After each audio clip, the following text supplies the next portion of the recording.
promised, here's our part B of our session today. And of course, we will talk later in the course about Rabbi Tzvi Yehuda Kook, and about Gush Emunim, and about religious Zionism today, including its development after October 7th. But for now, for today, I want us to focus on Rabbi Avraham Yitzchak HaKohen Kook. You can see a painting of him on the wall. In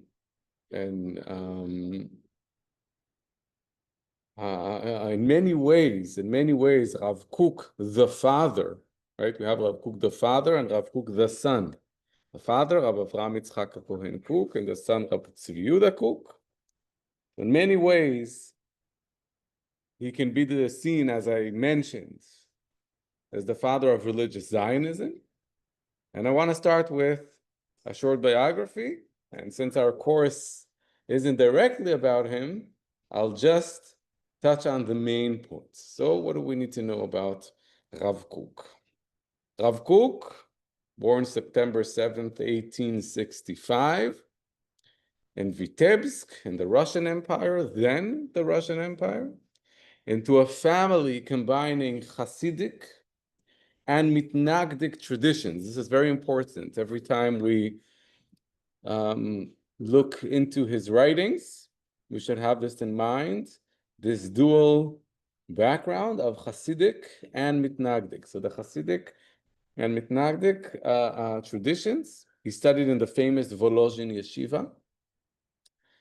And he married first Alte Batsheva Rabinovich, daughter of the Aderet, a very famous rabbi. You can look him up.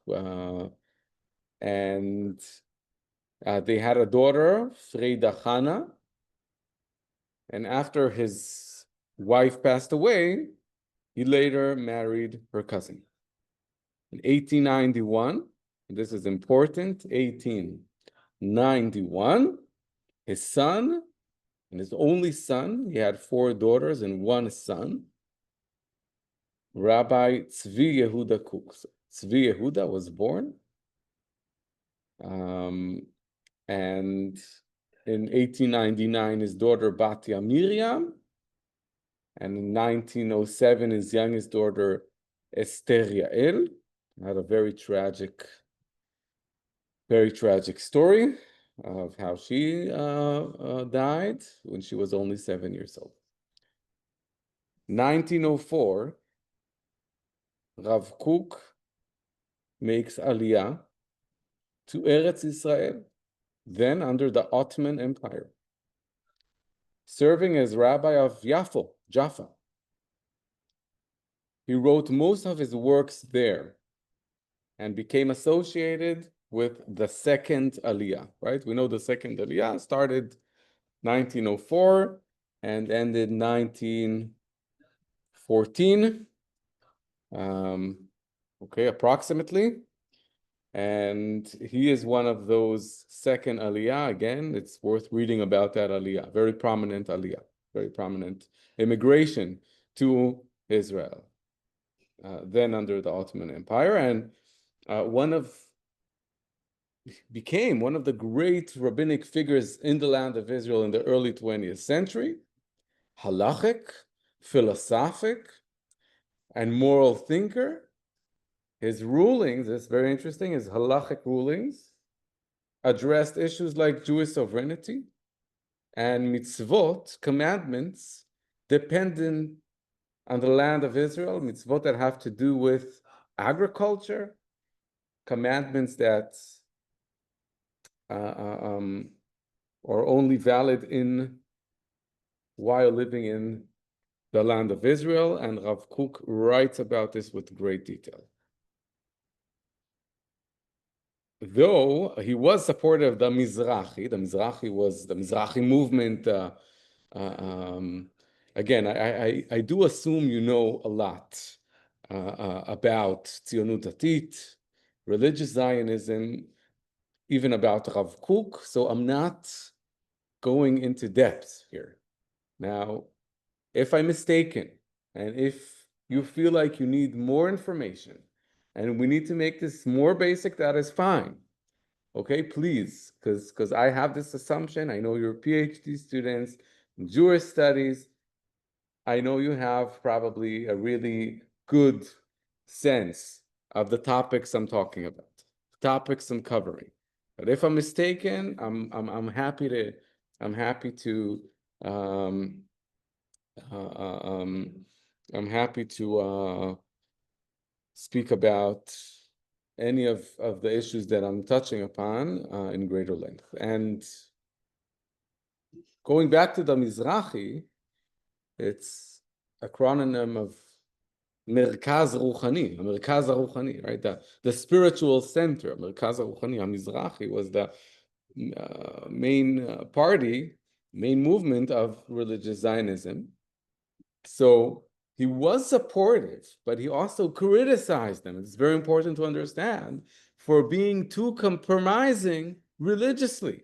They were too compromising religiously. And he opposed separating Zionism from religion. Already then he sensed, and again, we're speaking of the years before the establishment of the state of Israel. This is still a vision. This is still a vision. People are envisioning the establishment of the state of Israel. This is Zionism. And he is sensing that these religious people, not a lot, not too many, right? Majority of Orthodoxy opposes Zionism those years. And Rav Kook is sensing that they see themselves as some kind of a religious addition to Zionism. So Zionism stands to itself, and here come the religious people to make sure that also religious people can live a religious life in the future state of Israel. And Rav Kook said no. Separating Zionism from religion is wrong. And he founded a movement called Degel Yerushalayim. Degel Yerushalayim, which ultimately did not succeed. But this term, this vision of Degel Yerushalayim kept living in the minds and the hearts of his followers. And even today, when you ask disciples, followers of Rav Yehuda Kook, they all know what Degel Yerushalayim is. And they always see themselves as part of religious Zionism, but also criticizing. They're criticizing religious Zionism. And they're always trying to fix and to remind religious Zionism that they're not only here to make sure that people can eat kosher or keep Shabbat. And they're not even here for the state to keep Shabbat, to observe the Shabbat. They're here as part of a spiritual, of a metaphysical approach to the state of Israel. But we're gonna get to this soon. 1 second, I'm sorry. My kids are here. אוריקי, תנמיכי בבקשה. תנמיכי הרבה. תנמיכי הרבה בבקשה. תודה. Okay, so 1921, it's another important year. So up to now, you don't have to remember all of these dates, but I do want to remember the birth of Rav Yehuda Kook, 1891, and I do want you to remember 1904 when Rav Kook immigrates, makes Aliyah to Eretz Israel, and I do want you to remember, by the way, the Hebrew date was Kafchet Be'iyar. It's the same date of Jerusalem Day. And not many people know this, but some of the followers of Rav Kook until this very day celebrate Kafchet Be'iyar, Jerusalem Day, twice. Once for the results of the 6-day war, and one to commemorate Rav Kook's Aliyah to Eretz Israel. Another important year is 1921. After establishing the chief rabbinate, so Rav Kook is the one who has established the chief rabbinate, and again, he does not see this merely as a technical institution, but rather as a first step towards renewing the Sanhedrin. And he not only establishes the chief rabbinate of Israel, he becomes the first Ashkenazi chief rabbi of then Palestina, right? Under the British Empire, Palestina, Eretz Israel. In 1923, he founded another important year, Merkaz Harav Yeshiva. Merkaz Harav, the Central World Yeshiva. הישיבה המרכזית העולמית. The official name was הישיבה המרכזית העולמית, became known later as מרכז הרב. Yeah, the center of Harav is as Rav Kook. And it was already then outstanding, well known as a yeshiva of an institution, a rabbinic institution for learning there in Hebrew, right? Remember, most of these people who were joining the yeshiva speak other languages, but there everything is taught in Hebrew and included philosophy and thought, Jewish philosophy, Jewish thought, not only Talmud, not only Musar, but other books as well, other disciplines. And at the time, the yeshiva had fewer than 80 students. So also we need to remember how small it was in the beginning. He passed away on September 1st, 1935, only a few days before he turned 70. He died from cancer. And every time that somebody writes about Rav Kook, thinks about Rav Kook, the father, we always need to have this in mind. Rav Kook passed away before the establishment of the State of Israel and before the Holocaust.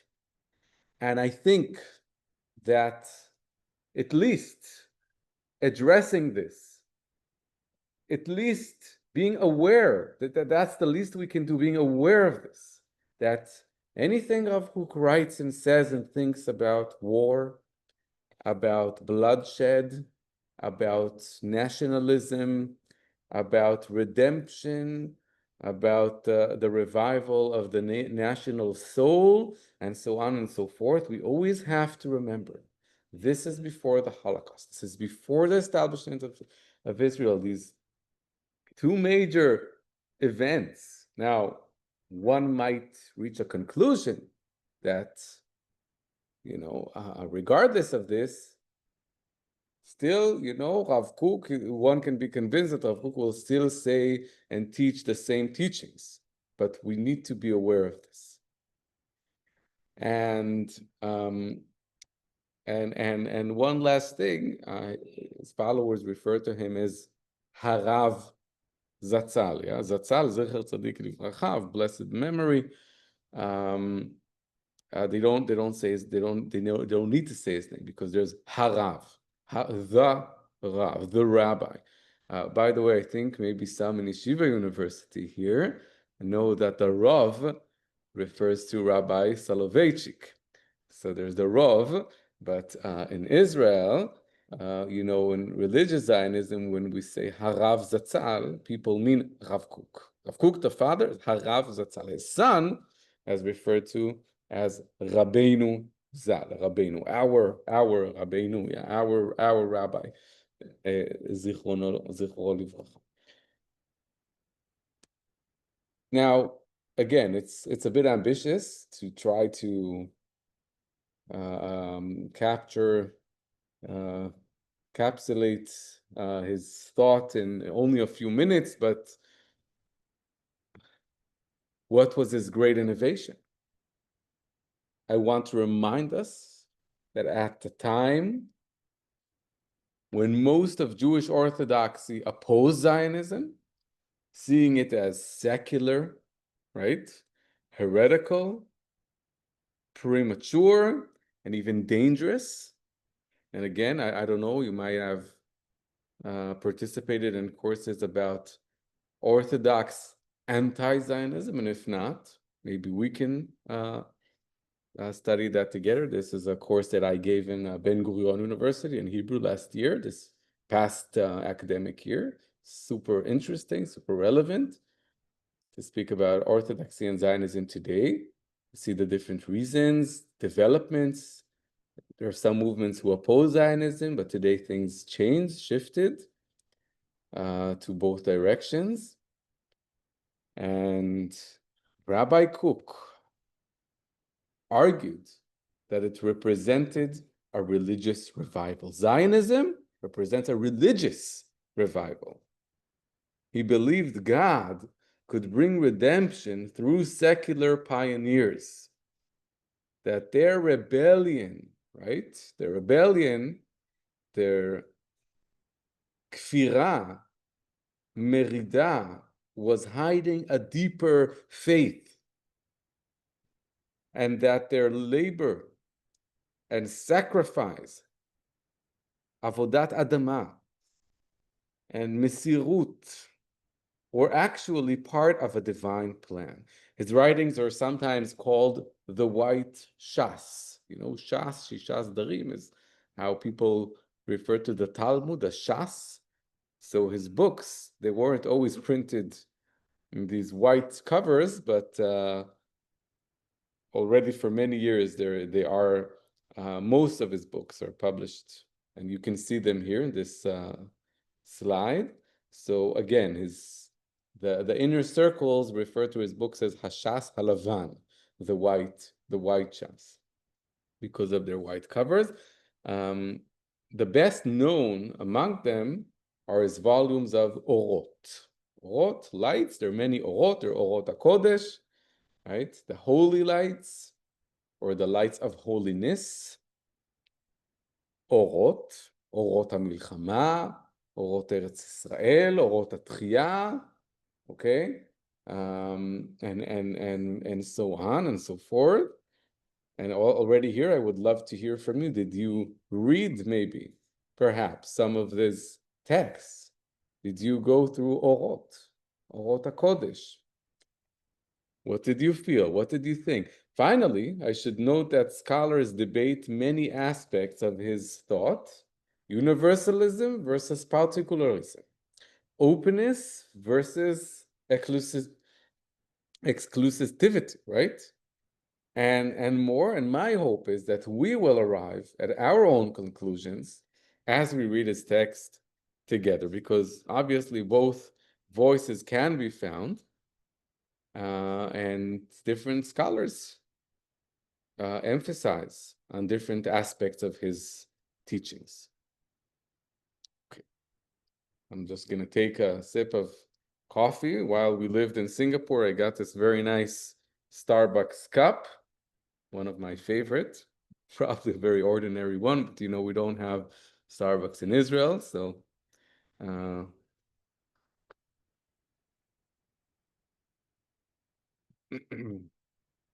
so not everybody have these cups.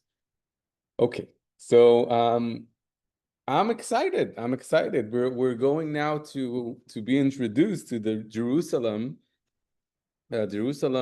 eulogy, and Hamisped b'Yerushalayim. Hamisped b'Yerushalayim. Again, I don't want to say too much. I also don't want to say too little. Okay, I'm trying to find this middle path, this middle way. Jerusalem eulogy. Hamisped b'Yerushalayim. You see here, there's little figures of Rav Kook and Herzl, and it was first published in a journal called Sinai. You can see here in front of you, edited by Rabbi Yehuda Leiba Kohen Maimon. So this is just this is after Rav Kook passed away, but they printed his speech. They printed his speech here in Sinai, Hamisped b'Yerushalayim. He did not give this title, but the speech is known as Amisped B'Yerushalayim. His son, Rav Yehuda, probably was the one who submitted the speech and named it, titled Misped B'Yerushalayim. So we'll study it together, and because it contains ideas that would later shape Rav Yehuda Kook. And through him, through Rav Yehuda Kook, religious Zionism as a whole, it's very important. Now, just a background to this Misped B'Yerushalayim. July 3, 1904. Remember what happened in 1904? Rav Kook came to Israel, to Eretz Israel, right? We don't have yet Medinat Israel, the state of Israel, just Eretz Israel. The same year, only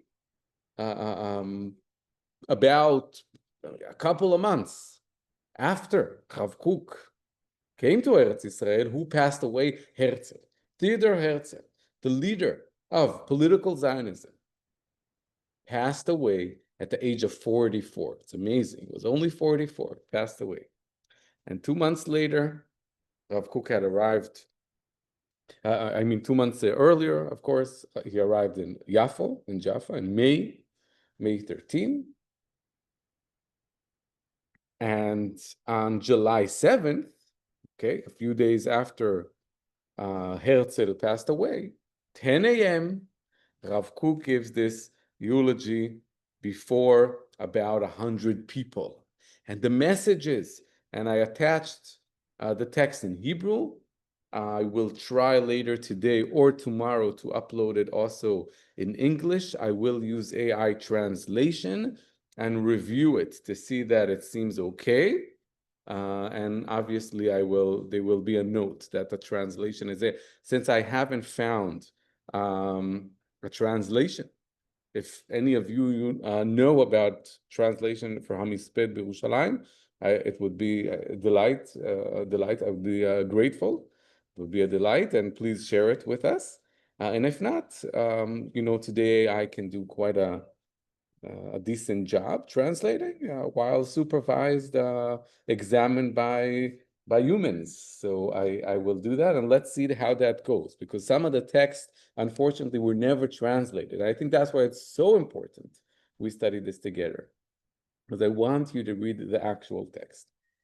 So Rav Kook invokes the Jewish tradition of two messiahs. In Jewish tradition, we have two messiahs. Mashiach ben Yosef, the son of Yosef, meaning descendant, not the actual son, but descendant of Yosef, of Joseph, and Mashiach ben David, a Messiah, and he's the ultimate, the final, the Messiah.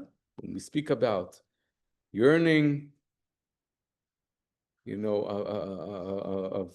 of praying for the Messiah, we speak about in Jewish tradition Mashiach ben David. Mashiach ben David, Mashiach who descends from King David. He's the one that is expected to actually be the one who rebuilds the temple, who fights Amalek, and who gathers Jews from all four corners of the world and establishes the Jewish kingdom. But what many people aren't aware of, that there's another Mashiach. There's Mashiach ben Yosef. And it's not clear from Jewish tradition, from Jewish sources, exactly who is and what exactly is the role of this Mashiach ben Yosef. And there are different interpretations and different traditions within Jewish texts. I studied Kabbalah, so we can speak about these two Mashiachim. We can even dedicate maybe half a session just to speak about these Messianism in Jewish tradition. But as for now, I will just say that some traditions speak about Mashiach ben David and Mashiach ben Yosef being one person. It's different aspects within Mashiach himself. Some say that if it's not necessary to have a Mashiach ben Yosef, it's something that can be if redemption takes longer than it should. But Mashiach ben Yosef is linked to, related to, the material force, and Rav Kook speaks about this. He speaks, right, there's this gathering to honor Herzl after his passing, only a few days ago, 1904, and Rav Kook is speaking about Mashiach. Herzl is not a religious person. He didn't believe in Mashiach. And Rav Kook is standing and speaking about Mashiach, but not just about Mashiach, he's speaking about specific Mashiach, Mashiach ben Yosef. And it's clear to everybody that Rav Kook, without saying Herzl's name even one time, even once, during his whole hesped, is talking about Herzl as Mashiach ben Yosef. So it's quite amazing. And I want you to remember, if I forget to tell you later, Rav Yehuda has a photo of Herzl on his desk, in his office. That's what he has. He has Herzl. And Rav Kook is speaking about him as Mashiach ben Yosef without mentioning his name. And he's saying Mashiach ben Yosef is the material force, is focusing on the human body, the practical strength. It has to do with the tribe of Joseph, the stories of Joseph. And this can also lead to sin, or to being a nation like all other nations. So focusing on material, on high tech, on agriculture, on rebuilding a physical, actual state, nation, can lead those who are promoting this to forget the spirit, the soul.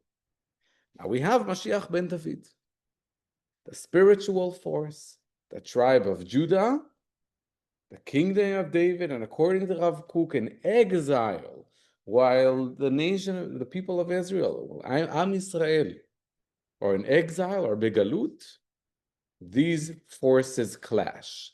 Body versus spirit, and they do not coexist.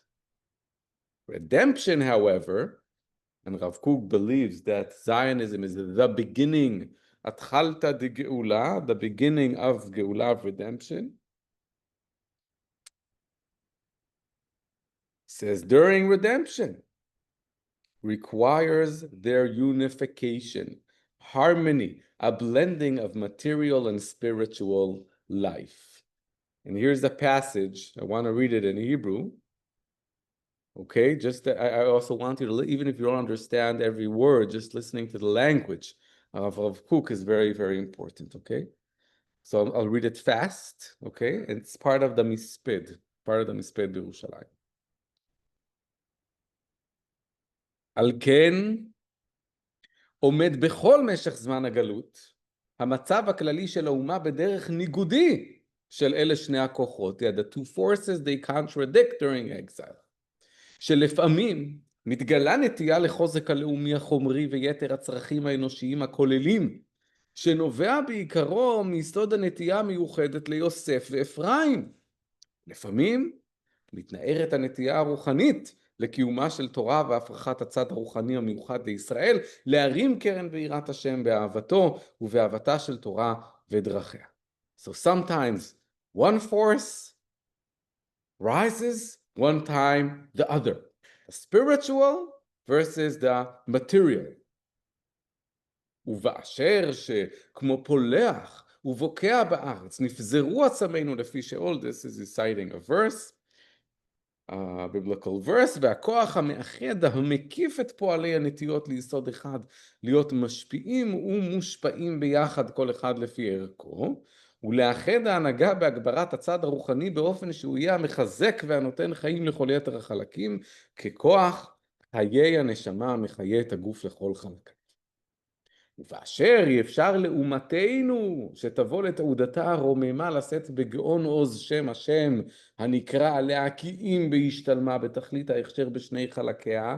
Our nation needs both forces, the unification of these forces. הכללי, the general one, חלק יוסף, the part that is related, is linked to Joseph, והפרטי, חלק יהודה, the particular, the part of Judah that is special, is unique, has to do only with the people of Israel. Because building a state, many nations can build a state. The human body, we all share a human body, all nations. But what makes Israel special?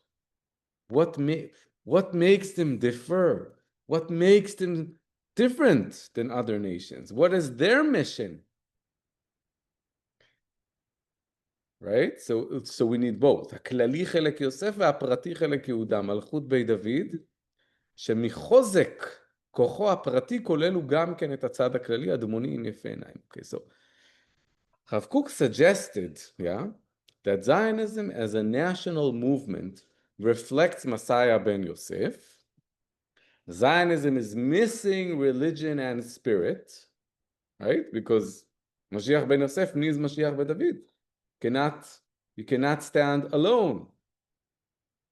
But that doesn't make it meaningless.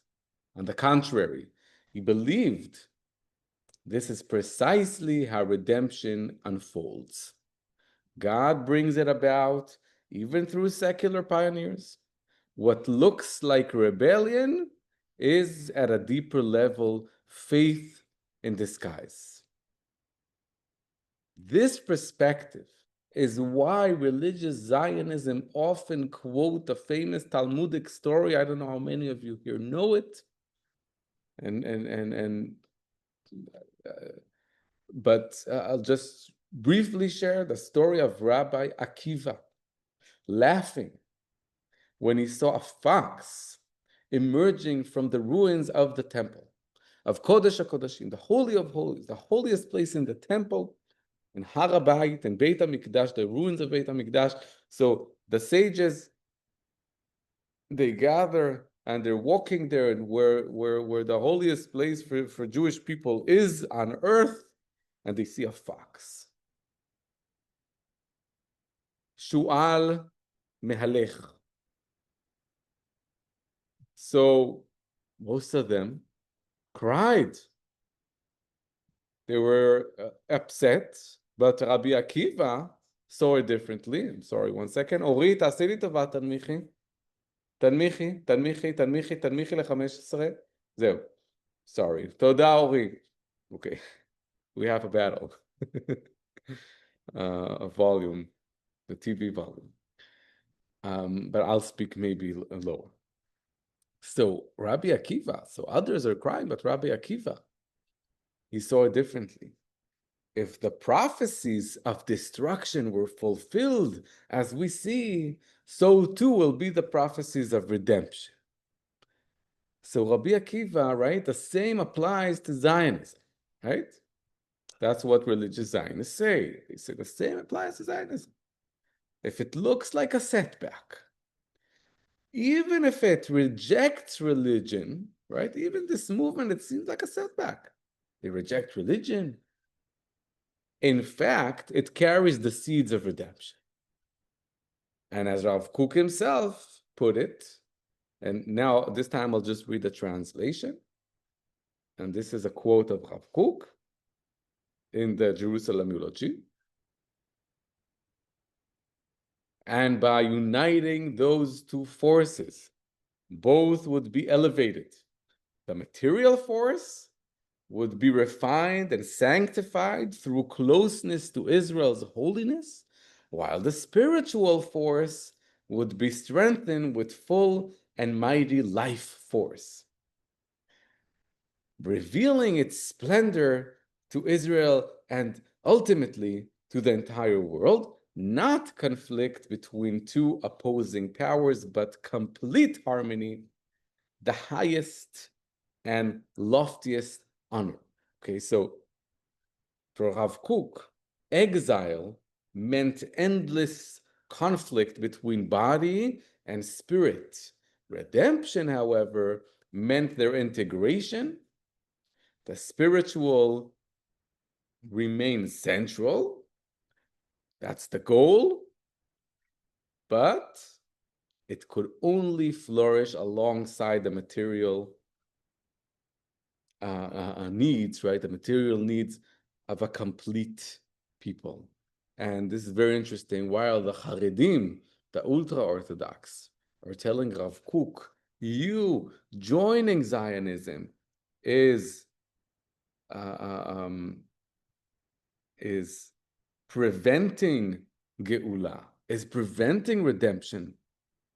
You're prolonging the galut, the exile, because you are now part of these sinners, these heretic people. Rav Kook is saying the opposite. On the contrary, you, the ultra-Orthodox, you're continuing to hold on to this battle between the physical national needs of the people of Israel. People of Israel are not only soul and spirit, people of Israel are also about the land, the institutions, the roads, the government. That's also part of the peoplehood of the nation. And you are holding on to this spiritual force, and you're denying the material force, and you're harming spirituality, and you're preventing redemption from coming, because one of the characteristics of the redemption era of Yemot HaMashiach, of the days of the Messiah, is the unity between these two forces. And here we come to a particularly interesting point, and I also want you to keep this in mind. Rabbi Kook, speaks about the death of Herzl. So he's not only speaking about Herzl as a representative of Zionism, a representative of Etz Ephraim, the tree of Ephraim, of Yosef, the material aspect of the people of Israel. He's also speaking about the death of Herzl. He never, as I said, mentioned Herzl's name directly, but it's clear to everyone this is who he means, right? Herzl died, and so too Mashiach ben Yosef is killed. And actually, in Jewish sources, that is the destiny of Mashiach ben Yosef. Mashiach ben Yosef meets death in battle, and Herzl dies, and Mashiach ben Yosef dies. And this can be quite confusing for the followers of Rav Kook. What exactly is Rav Kook saying while Herzl is dead? In some Jewish traditions, as I said, right? So Mashiach ben Yosef dies in battle, and only then, right, does Mashiach ben David arrive.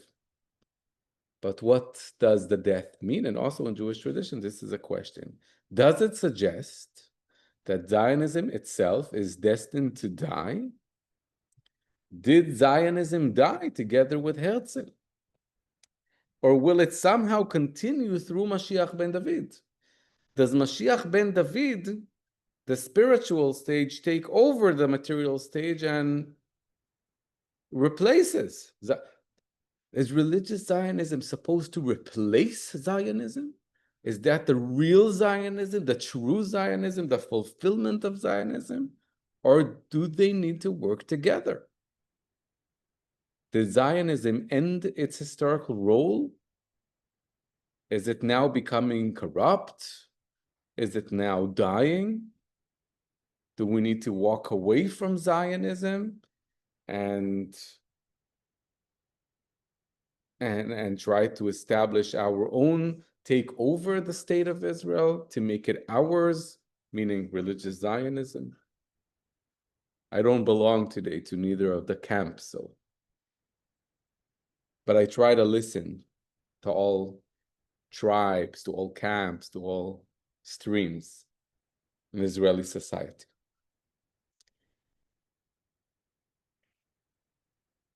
So Herzl's death becomes a symbol of the fall, the end of Zionism without religion. This is what can happen with the material aspect standing alone, resisting spirituality, refusing to collaborate with religion. While they're hostile to religion, they're destined to failure.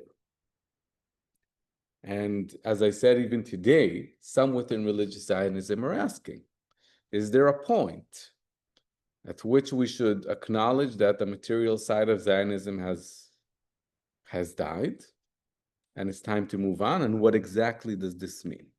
Rav Kook explains why a eulogy is given for the Messiah, for Messiah ben David, ben Yosef. He says it's painful. It's a dark moment. He's unhappy. Some people are very happy to say, the movement is, that's it. There's no more. From now on, it's only downhill. From now on, they refuse to take upon themselves the spiritual mission. And here we see what's happening.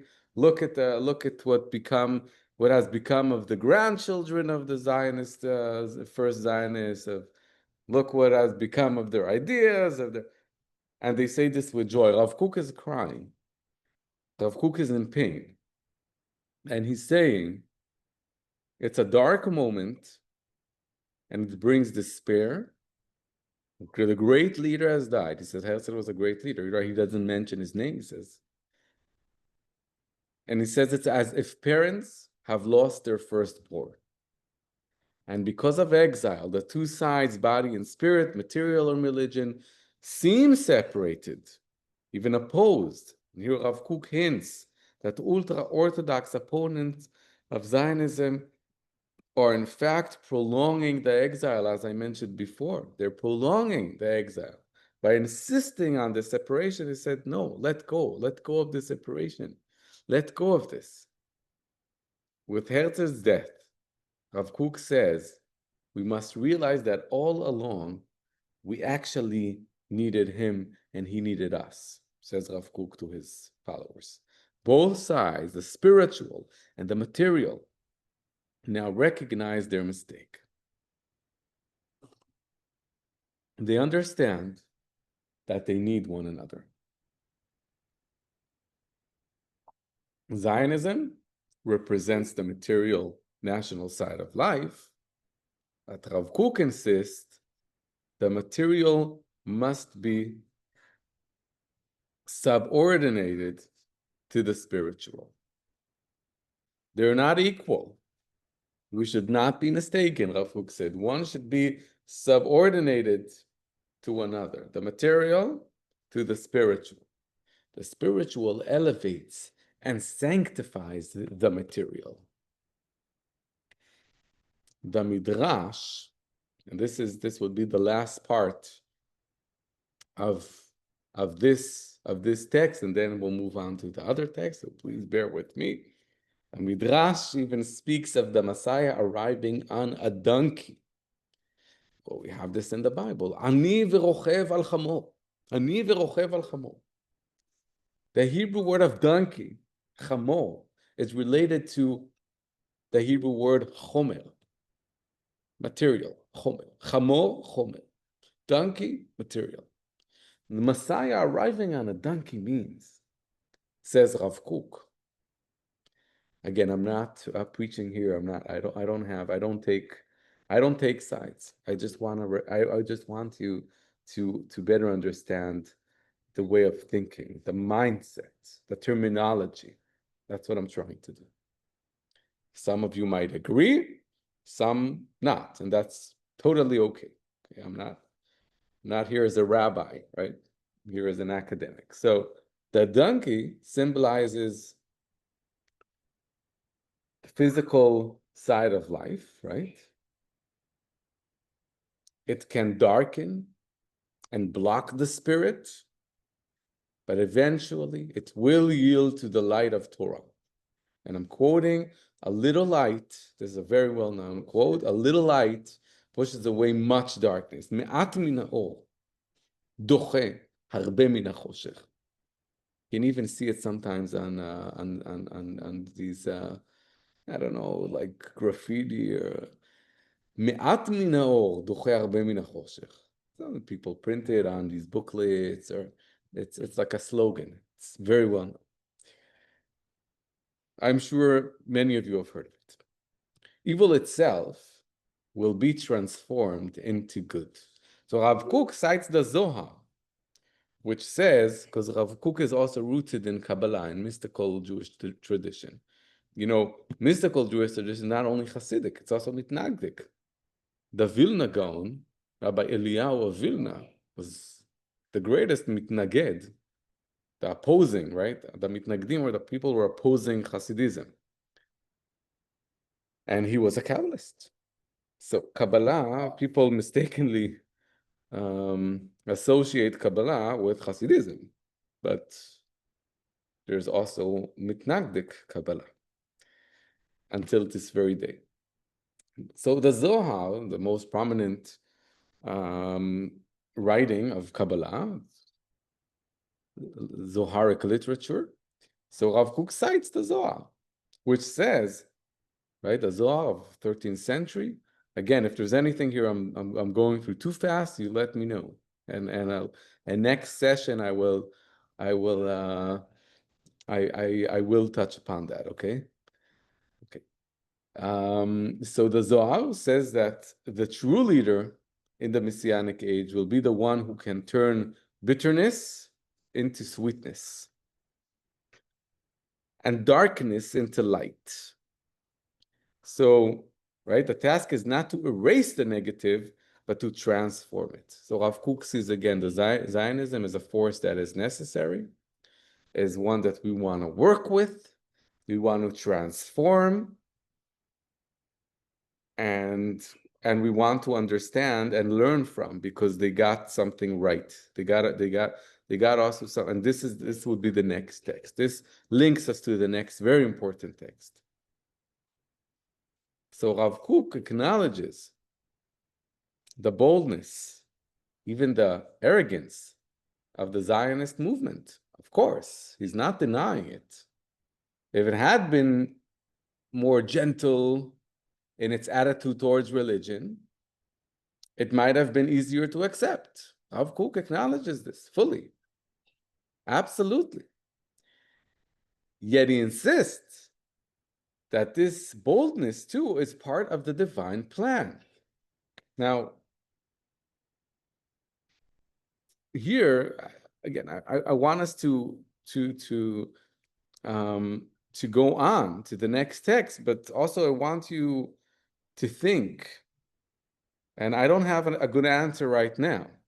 Why do you think Herzl's name is never mentioned directly in the eulogy, but only this, speaking about Mashiach ben Yosef?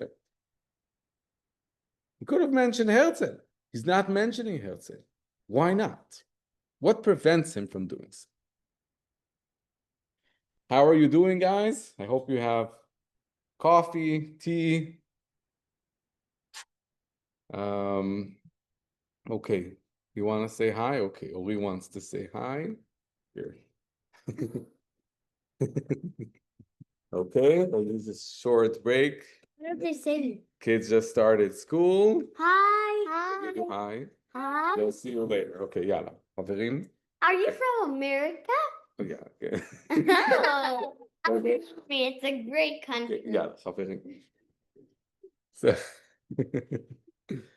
okay, so now Let's turn to Ma'amar Hador, the essay of the generation. Ma'amar Hador, also a very, very famous text of Rav Kook. There are multiple books that are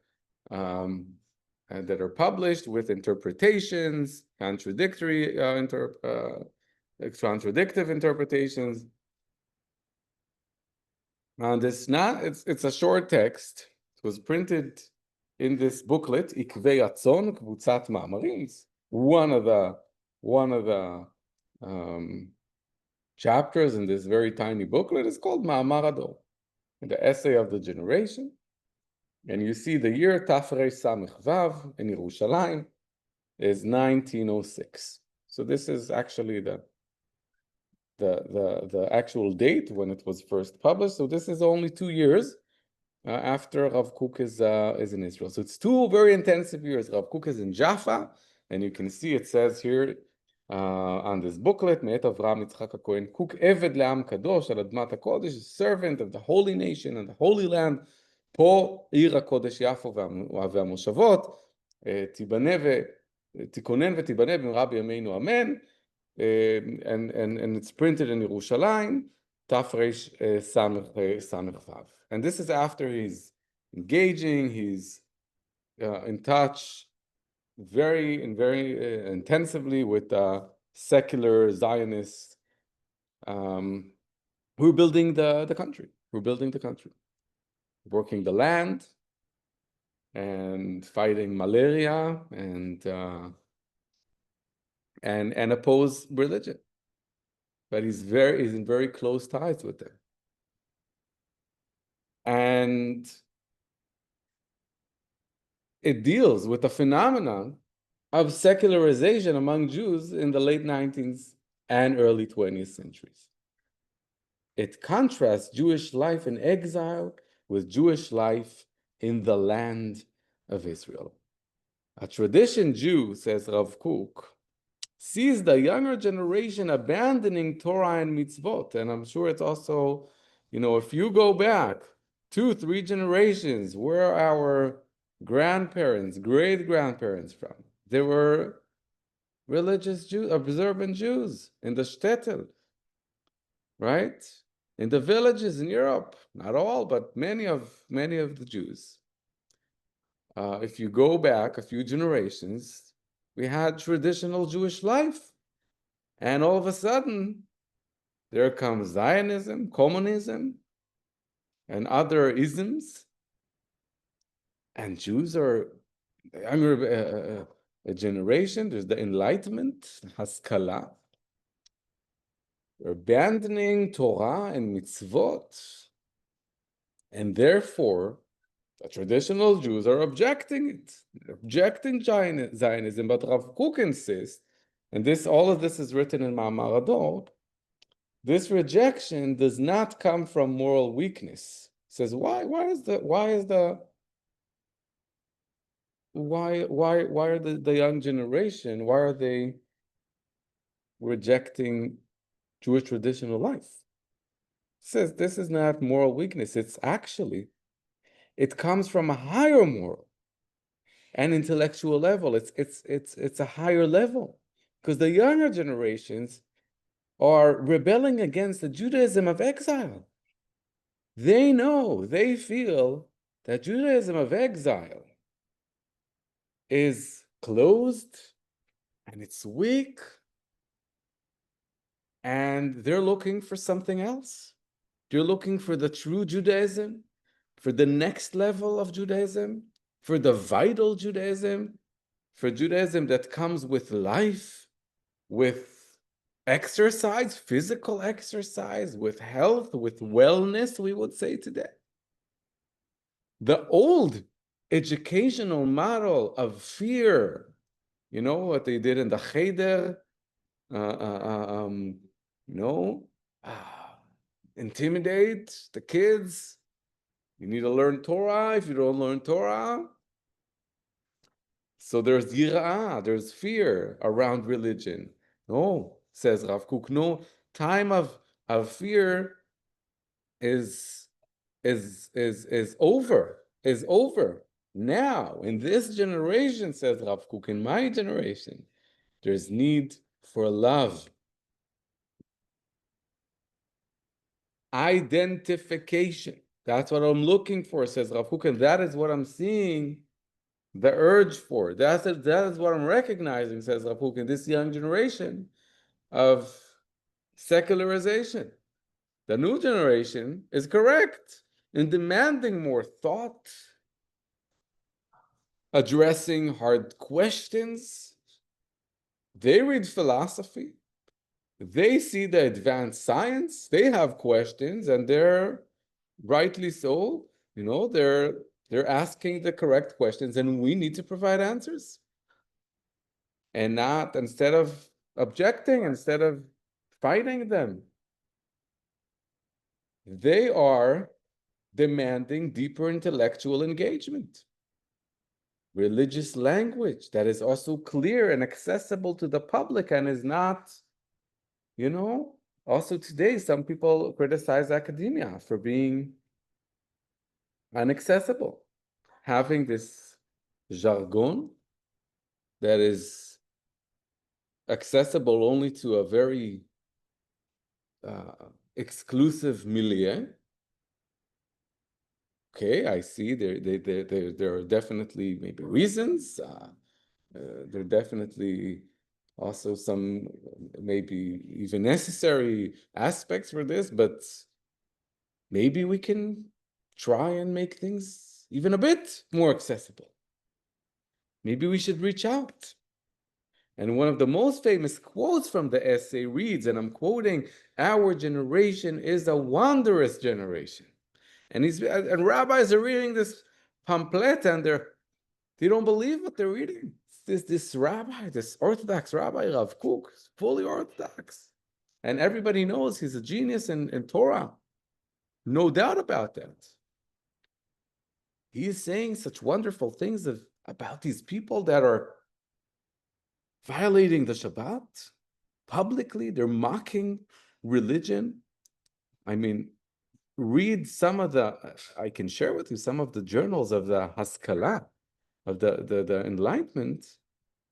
You see there's mockery there. It's not, I didn't hear any of that today.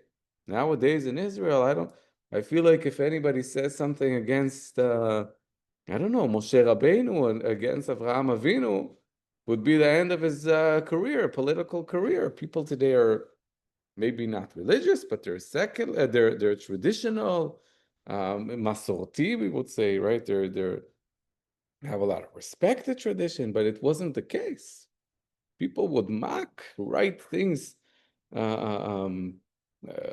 against Yehoshua, Moshe, Avraham, and rabbis would read it, and their students would read it, and they became very upset. And here Rav Kook is defending them, and he's saying this generation is a wondrous generation, a generation, I'm continuing the quote, a generation full of amazement. It is very difficult to find any parallel to it in our history. It is made up of many contradictions, darkness and light intertwined. It is lowly and degraded, yet also exalted and uplifted. It is entirely guilty, yet entirely innocent. We must understand its character in order to know how to come to its aid. So yes, they need aid, yet, end of quote. Of Kook's point, right? When we encounter something that looks negative, right? We need to ask why it has appeared. What deeper need or positive impulse might it be expressing? And he has answers. Now, a question debated among his students until this very day is whether Hador, the generation, is Rav Kook speaking about his generation or any generation? What are we going to say? What would Rav Kook say about this door, this generation, the current generation, 2025 generation? Would Ma'amar Hador be written again and again and again, and every time trying to find a positive impulse that the generation is trying to express, or are there things that are red line, crossing a red line, destructive? What about so Rav Kook is talking about people who want to establish the state of Israel. They're working the land. They feel very Jewish. They have a very different understanding of what Jewish is and what Judaism means, but they feel connected. They're proud of their Judaism. They don't observe Shabbat. They don't want to observe Shabbat. They don't want to observe any halacha. They feel like they're continuing to following the steps of Yoshua, maybe. Joshua. And they fight in the battle, and they sacrifice their life for the people, for the nation. They're sacrificing their life.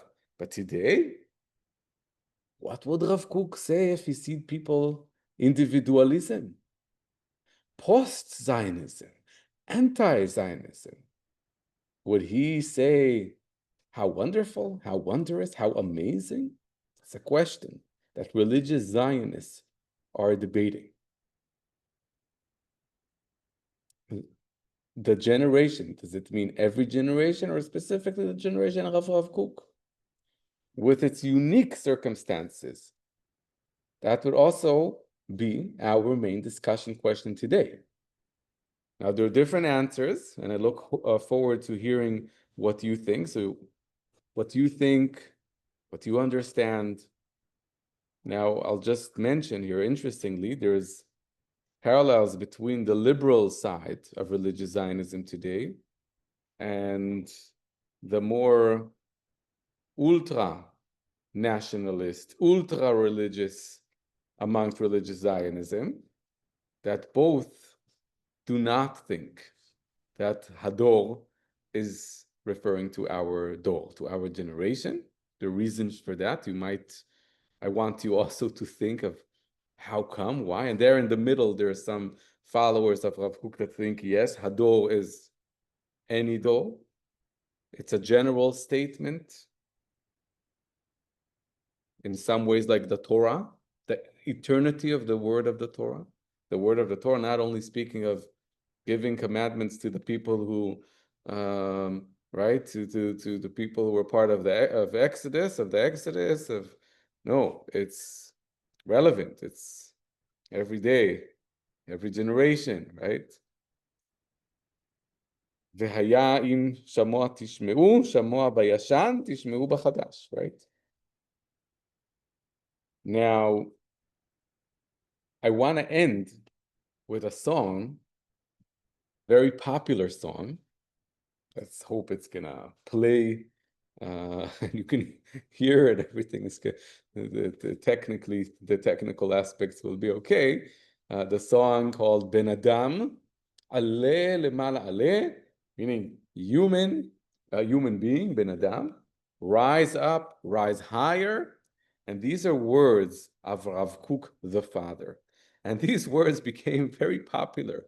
Now, this is only one version of the song. If you write Ben Adam or Ale Lemala Ale, you'll find other multiple versions on YouTube. I chose only one of them because I think this performer has a very nice voice, very pleasant to listen to, but there are also others very nice. And also, she's a secular Jew. I mean, she's not a rabbi, she's not Orthodox, she's just a secular singer singing the words of Rav Kook. And we'll listen to it together now. So I hope you enjoy it and encourage you to look for other recordings on YouTube. And the song is based on the words written by Rav Kook. I'll tell you now. Okay, now what's fascinating is how personal and individualistic it feels. It's almost a kind of self-empowerment anthem. Listen to the words. Human being, rise higher and higher, for you have a mighty strength.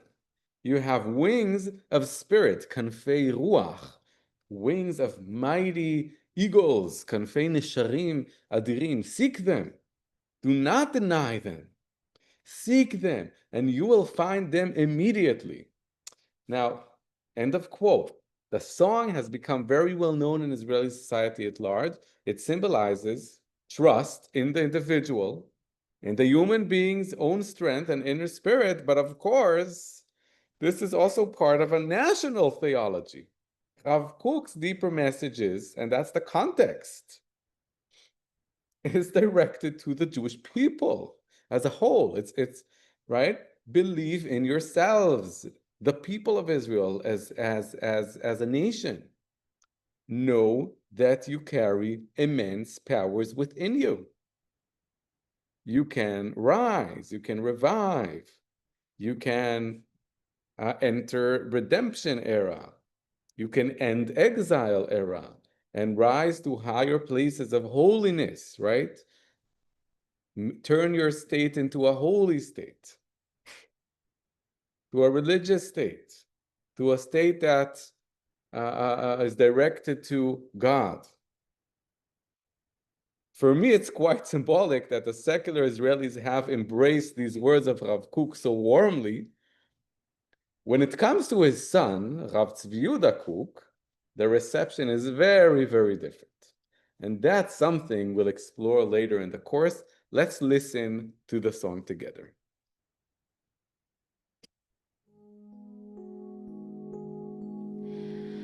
Ben Adam, ale lemala ale lemala Ben Adam, ale lemala Ben Adam,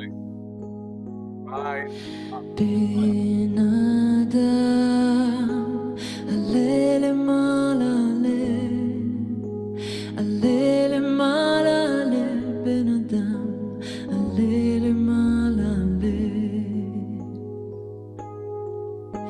כי כוח עז לך, יש בך כנפי רוח, יש לך כנפי רוח, כנפי נשרים אבירים, אל תכחש בה, פן יכחשו לך, דרוש אותם, דרוש בן אדם, וימצאו לך מיד. בן אדם, עלה למעלה, עלה למעלה, בן אדם, עלה למעלה, בן אדם, עלה למעלה, עלה למעלה, בן אדם, עלה למעלה, כי כוח עז לך, יש בך כנפי רוח, יש לך כנפי רוח, כנפי נשרים אבירים, אל תכחש בה, פן יכחשו לך, דרוש אותם, דרוש בן אדם, וימצאו לך מיד.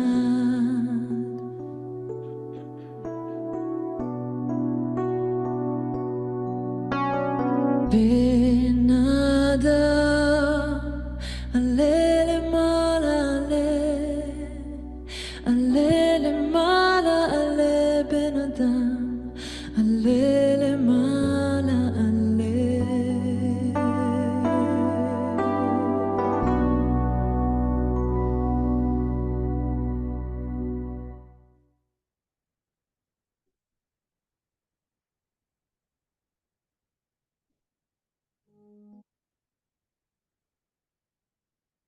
So as we wrap up today, hope you enjoyed the song. I'd like us to keep in mind the connection between Rabbi Abraham Isaac Kook, Avraham Yitzchak Kook, and his son, Rabbi Tzvi Yehuda Kook. We'll explore that more as the course moves forward. For now, we'll meet in the discussion room, the forum. I'll suggest one guiding question, but you're very welcome to raise additional questions or directions of thought. So what I was suggesting is asking, Rav Kook, the father, identified positive aspects and phenomena such as secularization and explained how they could be integrated into a spiritual process of redemption. Now, in Kookism, terms, in Kookian terms, could the same pattern of thought be applied to contemporary phenomena such as postmodernism, progressive movements? Why or why not? Here are my contact. Here is my contact information. Both of my emails. I'm available via WhatsApp. So I have the Israeli WhatsApp, the Singaporean WhatsApp, both. You can reach me in both. Thank you so much. I can't wait to see what you have to share and to hear more of your thoughts and to hear from you. An email